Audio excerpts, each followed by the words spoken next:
Healthy food চ্যালেঞ্জের recipe 3 নিয়ে চলে এসেছি। আজকেরটা একেবারে হাই প্রোটিন একটা ডিনার বলো, ব্রেকফাস্ট বলো, লাঞ্চ বলো, সমস্ত কিছুতেই তোমরা এটা খেতে পারবে।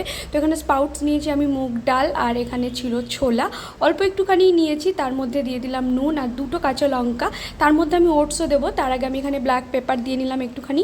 আমি হাফ বাটি মতো ওটস দিয়েছি আর অল্প একটুখানি জল দিয়ে এবার ভালো করে মিক্সিতে এটা পেস্ট করে নেবো। আমার পেস্টটাতে মনে হচ্ছিলো আর একটু জল লাগবে, পরে আমি একটু জল অ্যাড করে আবারও ভালো করে পেস্ট করে নিয়েছি। এবার এর মধ্যে ফ্লেভারের জন্য আমি গোটা জিরে দিয়েছি আর 1 চিমটি হলুদ দিয়েছি। এখানে কিন্তু তোমরা মৌরিও দিতে পারো, বাট আমার কাছে মৌরি ছিল না বলে দিইনি। এবার চিলাটাকে ভেজে নিতে হবে। ফ্রাই প্যান বসিয়ে দিয়ে ভালো করে প্রথমে আমি মুছে নিলাম। অল্প একটুখানি আমি সাদা তেল দিয়েছি।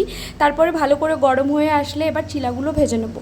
এটা কিন্তু তোমরা বাটারেও করতে পারো, কিন্তু আমি বাটার দিয়ে করিনি, সাদা তেল দিয়েই বানিয়েছিলাম। একটু সময় নিয়ে এটা ভাজতে হবে, কেননা এটার মধ্যে বেসন বা অন্য কিছু নেই, তলায় লেগে যেতে পারে।